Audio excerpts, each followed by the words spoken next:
السلام عليكم، مساء الخير. معكم يوسف بعلوج من بودكاست إليبيا.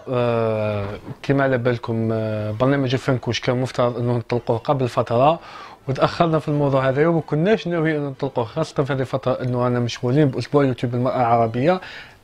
لكن صارت واحد الحادثه اللي خلتني نقرر انه نعمل حلقه صفر من البرنامج على هذا الموضوع تحديدا. القضيه هي قضيه كريم الجانج مع مروان قروابي.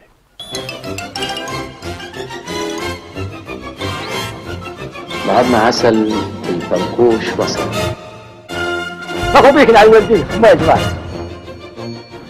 كاين عدة أسباب تخليني نحكي في هذا الموضوع. السبب الأول هو أنه كريم الجانج اللي كان مشرف على هذا المشروع اتصل بيا وعرض علي أني نكون واحد من يعني الناس اللي ظهروا في هذا الكليب. ظهروا فيه يعني نجوم من عدة ميادين، وكان حاب واحد من المجال الكتابة والأدب والصحافة. كلمني باش نكون في هذا الكليب، واعتذرت. يعني أنا عندي علم على الطريقة اللي تم بها العرض على الناس اللي يشاركوا في هذا الكليب. النقطة الثانية هو أنه أنا كان عندي تعامل سابق مع مروان قروابي، وهذا التعامل خلاني نخرج بواحد الفكرة على مروان قروابي اللي ما حكيتهاش وما قلتهاش، لأنه ما شفتش انه كان يعني داعي لهذا الموضوع. لكن نشوف انه حان الوقت انه نحكي واش صار بيني وبين مروان قروابي اللي خلاني نزيد نحكي في هذا الموضوع تحديدا. السبب الثالث هو انه انا نشرت منشور على صفحتي على فيسبوك، وكاين ناس يعني كتبوا تعليقات يشكوا في مضمون هذاك المنشور. هو انه انا يعني عملت سكرين شوت كابتور ديكرون من الكلام، من الميساج اللي بعثه لي كريم الجانج يعرض فيه عليا باش نشارك في الكليب، وكاين ناس شكوا في هذا الميساج، قال لك باللي قادر يكون الميساج هذا مفبرك، فلازم نعملوا حاجه باش الناس تتاكد وتكون على بينه. وبما انه شعار برنامج الفنكوش هو انه لازم الحقيقه يعني تكون عند الناس يطلعوا على الحقيقه، فهذه الحلقه الاولى اللي حتكون تجريبيه فقط، يعني رايحين نعملوها على هذا الموضوع باش نوصل لكم حقيقه واش حدث بالضبط في كليب بلادنا. اذا نبداو بالنقطه الاولى، النقطه اللي هي كيفاش اتصل بيا كريم الجانج باش نكون طرف في هذا الكليب. اولا انا كريم الجانج تجمعني بعلاقه علاقه زماله وصداقه بدات قبل فتره لما كنا في قافله خاوه في كل مكان. كان يعني اي حاجه يعني ممكن انه يشوفني قادر نشارك فيها كان يتصل بي دائما، وانا حسب ظروفي يا اما نشارك يا اما نعتذر. فلما جاء هذه الفرصه الكليب بلادنا، اتصل بي كريم الجانج يوم 24 فيفري عبر الفيسبوك وقال لي انه رايحين يعملوا كليب لدعوه الناس باش يشاركوا في الانتخابات التشريعيه المقبله، وراح يكون فيه يعني ناس مؤيدين وناس معارضين. انا يعني ما نشوفش روحي في هذه الامور، يعني مانيش ما نحبش نشارك في امور من هذا النوع. اعتذرت لعده اسباب، منها سبب مهني، كنت نشتغل مع مؤسسه اللي ما كانش تسمح لي اني نعمل يعني شيء مماثل، ومنها اشياء شخصيه انه انا ما نشوفش واحد في امور مثل هذه. اعتذرت لكريم وكريم تقبل اعتذاري بشكل عادي، ويعني خلصت الحكايه ثماك، ماتت الحكايه ثماك، لانه هذا امر عادي جدا انه يتصلوا بك ناس في اطار مهني يقدموا لك عرض عمل، انت تقبل ولا لا. التفاصيل العرض هي كالاتي، وراح ننشر لكم يعني من للناس اللي شكت في انه كريم بعث لي هذا الميساج، راح ننشر لكم يعني من ليكرون ونصوروا بالكاميرا، يعني ما نعملش حتى كابتور ديكرون من البيسي باش ما تقولوش انه تلاعبنا في الصوره. التفاصيل انه كان من المفترض انه انا نظهر في الفيديو كما ظهروا الناس كامل، لو لاحظتوا عد ثواني قليله، ونتحصل على مقابل مادي على هذا الموضوع عن طريق امضاء عقد والحصول على حقوق مثل كامل الناس اللي حتشارك في الكليب.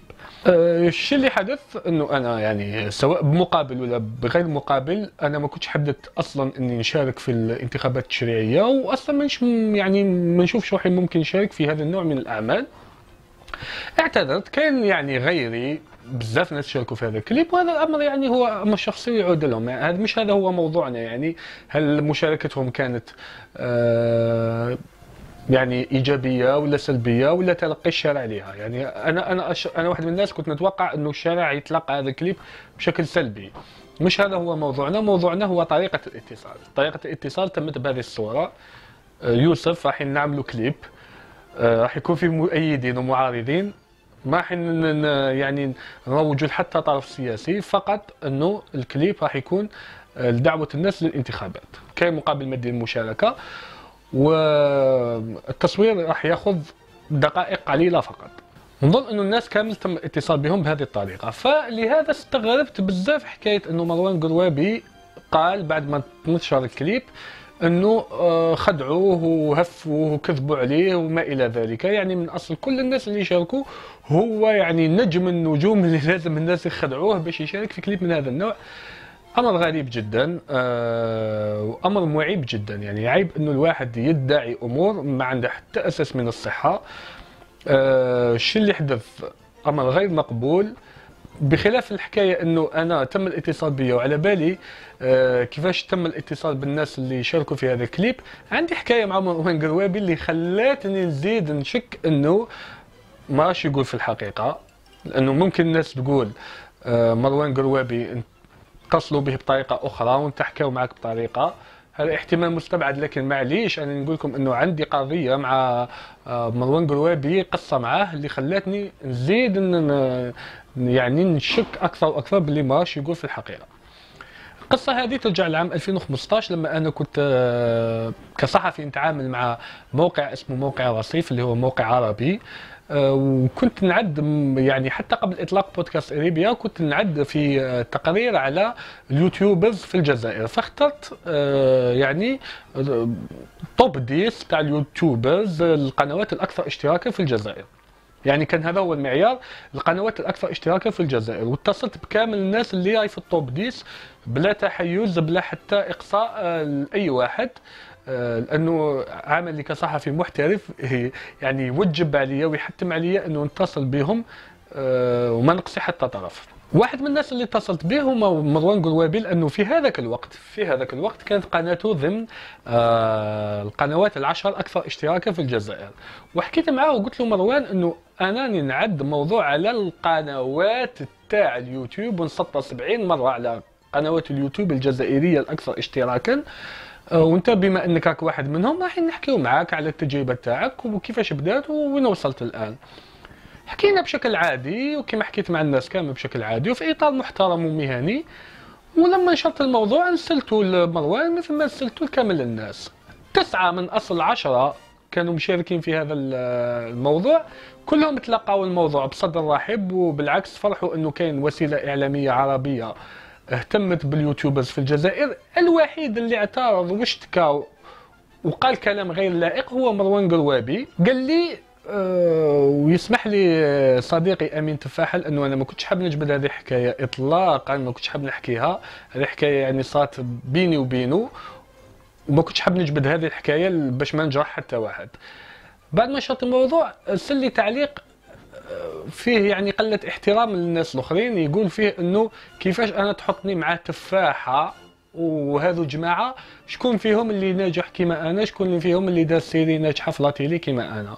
رديت له قلت له انا اتصلت بك والمعيار كان القنوات الاكثر اشتراكا. بدينا من القناه الاولى اللي هي كانت قناه زاروطه يوسف، هذاك الوقت كان فيها 300,000 مشترك، وجينا القناه الثانيه كانت انس، الثالثه ديزا جوكر، وجينا هابطين انت في المرتبه السابعه. وانا كنت حكيت لك انه هذا هو المعيار. قال لي لا انا مانيش يوتيوبر مانيش عارف كيفاش ومنا وكذا منا، وبقى يشكي ويلكك ويقول في كلام مش مليح. قلت له انايا اتصلت بك وقلت لك باللي هذا هو المعيار، كنت قادر تعتذر كما كنت قادر تعتذر لما كلمك كريم ويقول لك انه تشارك في كليب وتقول له انا ما نشاركش. في هذاك الوقت لما اتصلت بك انا على المقال كنت قادر تعتذر وتقول انا ما نشاركش في هذا المقال انه ما يناسبنيش، انا مانيش يوتيوبر، انا ستار تاع تيلي. لكنك انت شاركت، ولما شفت انه المقال ما عجبكش ولا شفت انه فيه ناس مرتبين افضل منك حبيت مش عارف كيفاش يعني ليغو تاعك المتضخم اللي بزاف ناس ينتقدوه، بزاف ناس تعاملوا معك بشكل مباشر انتقدوا باللي انت انسان متكبر ولعبها ودايها في روحك بزاف. خلاك انه تتحسس من حكايه انه انت في المرتبه السابعه. على كل حال يسمح لي الاخ صديقي امين تفاحه، ما كنتش حاب نجبد هذه الحكايه، وانت على بالك امين انه انا ما حكيتلكش هذا الامر، رغم انه مروان قلوابي من بعد انت يا امين تفاحه عرضته في البرنامج تاعك في الراديو وجاي يجري وفرحان وزاهي ويضحك ويقول خويا وحبيبي.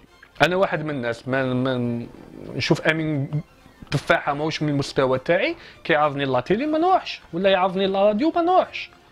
بصح انت اللي راك حاسب روحك حاجه كبيره، علاه رحت؟ لا رحت الانسان كنت تقول تفاحه هكا، كيفاش تحطني مع تفاحه مع حفظ الالقاب. وانتم شفتوا الفيديوهات تاعو، انا مش حنعلق على الفيديوهات اللي نشرها في قناته ولا في حسابه في فيسبوك ولا في حسابات اخرى على شبكه التواصل الاجتماعي، لانه انتم شفتوها ووحدكم فقتوا يعني باللي كاين فيها بعض التناقض. انا راح نحكي على الشيء اللي حدث بيني وبينه والشيء اللي حدث بيني وبين كريم. كريم انسان محترم، نختلف معاه في بزاف امور. كريم اختلافاتنا ما تنتهيش، لكن الشيء اللي نتفق معاه فيه انه مهما يكون رايه يقدمه لك في صوره محترمه وجامي ما يطيح لك ولا يطيح بانسان واحد اخر. كريم ما يطيحش بالناس. انت مروان قلوابي انت طيحت بالناس، من بينهم الناس اللي كنت تشتغل معاهم واللي بسبتهم بنت، قلت كيفاش تحطوني مع هذوما، واللي هذوما اللي كان فيهم ديزا جوكر وكان فيهم انس تينا اللي بيهم انت بنت، اللي واحد ما كان يعرفك يا مروان قلوابي. كاين امر اخر راح نشير ليه متعلق بانسان تعامل بشكل كبير مع مروان قلوابي، اللي هي سهيلة معلم، الممثله سهيلة معلم، اللي هي نجمه حقيقيه، شي تاع خلطي، نجمه حقيقيه في التلفزيون وفي السينما وفي المسرح. يعني حتى في المسرح ابانت انه عن قدرات مسرحيه لما شاركت في ارب كاستينج. سهيلة معلم شاركت في عمل مماثل اللي هو كليب العهدة الرابعة اللي تعمل لدعم الرئيس بوتفليقة. سهيلة معلم كانت واحدة من عدد كبير من الفنانين شاركوا في هذا الكليب، وبزاف ناس لاموها على المشاركة، وكنت أنا واحد من الناس اللي لاموها وارسلت لها رسالة، وكانت رسالة قاسية نوعا ما لومتها فيها على المشاركة في هذا الكليب. قلت لها أنت كي نجمة صاعدة ومحبوبة وما كاش لازم أنك تحطي النجومية تاعك على المحك، أنه ممكن الناس العمل هذا ما تقبلوش. وفعلا كان العمل هذا قسم الشارع الجزائري بين مؤيد ومعارض، كما قسم هذا العمل الشارع الجزائري بين مؤيد ومعارض. انت يا مروان قلوابي لما شاركت في هذا العمل وشفت انه الجزائريين يعني نسبه كبيره، يعني نسبه معينه باش ما نقولش كبيره، ما تقبلتش هذا العمل، كان الامر اسهل من انك تتهم الناس بالباطل، انك تروح تعمل فيديو بسيط وصغير ويخلي الناس تزيد تحترمك اكثر، تقول فيه بكل بساطه هذه نصيحه مني ليك، انا شاركت في هذا العمل، ما كنتش عارف يعني وين راح يوصل هذا العمل، وكانت عندي نية طيبة وصديقة وما كنت قاصد منه ولا شيء، شاركت فيه وشفتكم انتم يا جمهوري زعفتوا عليا من هذه المشاركة، وانا انتم راس مالي جمهوري، فنعتذر منكم وتنتهي الحكاية هنا. الجمهور راح يحترم انه يقول بالك غلط، بالك ما كاش على باله، بالك بصح تروح تتهم الناس بالباطل، هذه الناس ماهوش راح يسامحوك عليها. وانت ماكش اهم من كارداشيان اللي عملت قبل ايام يعني اعلان البيبسي اللي هي شركه عالميه، واضطروا انه يسحبوه من الاسواق لانه الجمهور ما عجبهمش. الجمهور ملك، الجمهور سيد، وهم اعتذروا من الجمهور. انت ما رحتش اعتذرت من الجمهور، انت حبيت تحصلها في السيد، اتهمت السيد وقلت عليه انه هو اللي ورطك وكذب عليك وكذا. انا ما كذبش عليا كريم القاق لما اتصل بيا، انا ما كذبش عليا.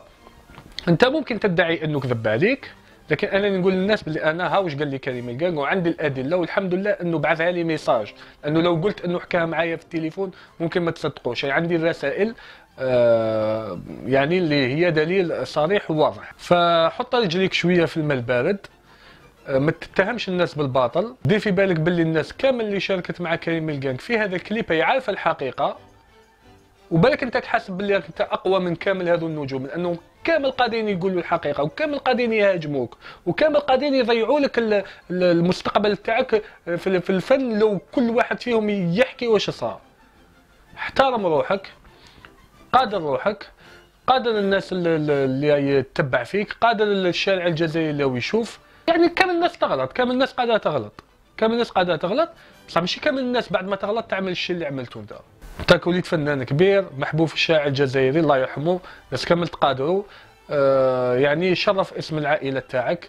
بالخدمه تاعك. انت قلت راني حاب نتشهر بالخدمه، اللي حاب يتشهر بالخدمه تاعو ما يعملش 70 فيديو على حكايه فارغه، حكايه فارغه.